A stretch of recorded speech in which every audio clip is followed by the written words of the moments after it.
আসসালামু আলাইকুম। আজকে আরেকটি প্রোগ্রাম করব। সেই প্রোগ্রামটি হচ্ছে ফরট্রান প্রোগ্রামিং এর মাধ্যমে এই যে ধারাটা আছে, এই ধারাটার যোগফল বের করব। তো প্রোগ্রাম শুরু করার জন্য প্রথমে আমাদের লিখতে হয় প্রোগ্রাম এবং এখানে একটা হেডিংস দিতে হয়। আমি হেডিংস দিলাম সিরিজ। তারপর হচ্ছে ইমপ্লিসিট নান লিখতে হয়। কোথাও আম, কোনো স্টেপে যদি ভুল হয় তাহলে কোন স্টেপে ভুল হয়েছে সেটা শো করবে, সেখানে ভেরিয়েবল ডিক্লারেশনে ভুল হলে সেটা শো করবে। আচ্ছা, তারপর আমি ইন্টিজার ভেরিয়েবল নিলাম হচ্ছে কে এবং রিয়াল ভেরিয়েবল হচ্ছে সাম। তো ইন্টিজার ভেরিয়েবল কে কেন, আমি এখানে এই যে ওয়ান, তারপর হচ্ছে থ্রি, এই যে নিচে নিচে যেগুলো আছে, ঠিক আছে, তারপর হচ্ছে আমরা জানি কি ওয়ান ডিভাইড বাই ওয়ান থাকে আর কি, সেজন্য হচ্ছে ওয়ান ডিভাইড বাই ওয়ান ওয়ানই হয়, সেটা লেখার প্রয়োজন হয় না। এটা মূলত হচ্ছে ওয়ান ডিভাইডেড বাই ওয়ান, এরকমভাবে আছে আর কি।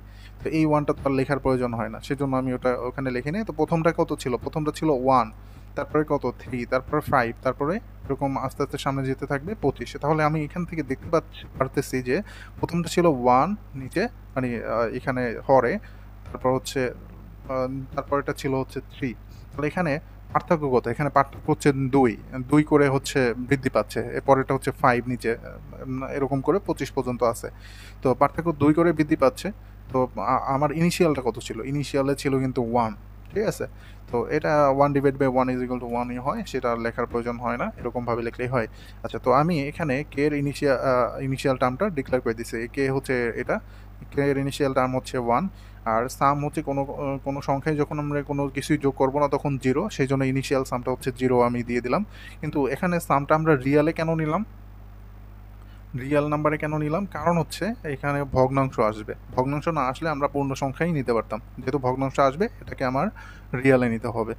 আচ্ছা, সামের ইনিশিয়াল এটা ডট জিরো দিলেও দেওয়া যায়, না দিলেও কোনো সমস্যা নেই, এখানে ডট জিরো দিয়ে দিলাম, জিরো জিরো 0.0, ওকে। তারপরে কি আছে, তারপরে এখানে এই যে মানে একটা এই যে যোগফলটা আমি নির্ণয় করব, সেই যোগফল নির্ণয়ের একটা সূত্র লিখতে হবে। সূত্রটা হচ্ছে এটা, যে sum is equal to sum plus one by কে।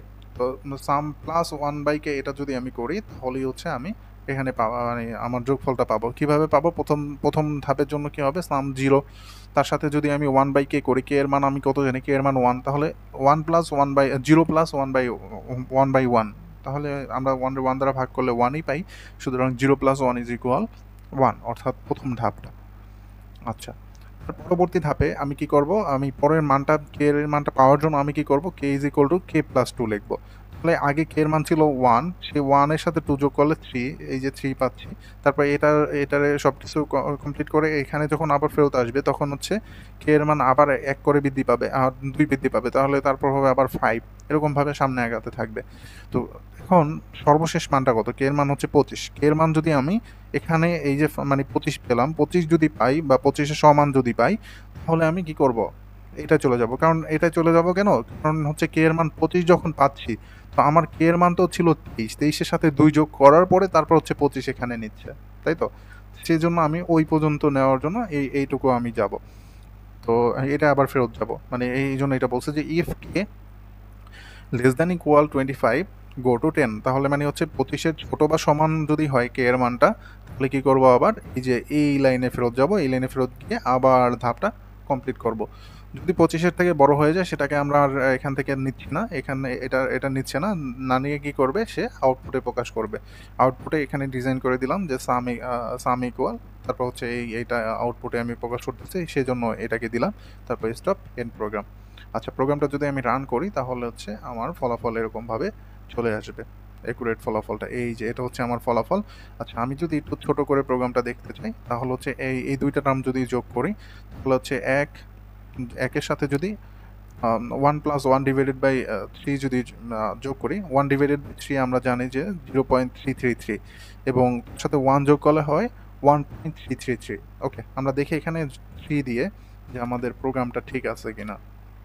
আমরা এই থ্রি পর্যন্ত যোগ করলে আমরা জানি হচ্ছে 1.333 পাবো। এই যে আমরা এটা যোগ করলে পাচ্ছি 1.33337। সো আমাদের প্রোগ্রামটা একদম ঠিক আছে। তো আমাদের যেহেতু এখানে সর্বশেষ সংখ্যাটা 25 আছে, তো আমরা এখানে 25 পর্যন্ত এখানে 25 লিখে দেব, তাহলেই হচ্ছে আমার প্রোগ্রামটা একদম 100% অ্যাকুরেট আছে। পরীক্ষার খাতায় এই থেকে এই পর্যন্ত লিখে দিয়ে আসলে, এরকম প্রশ্নে এইটুকু লিখে দিয়ে আসলে একদম ফুল মার্ক পাওয়া যাবে। ধন্যবাদ সবাইকে।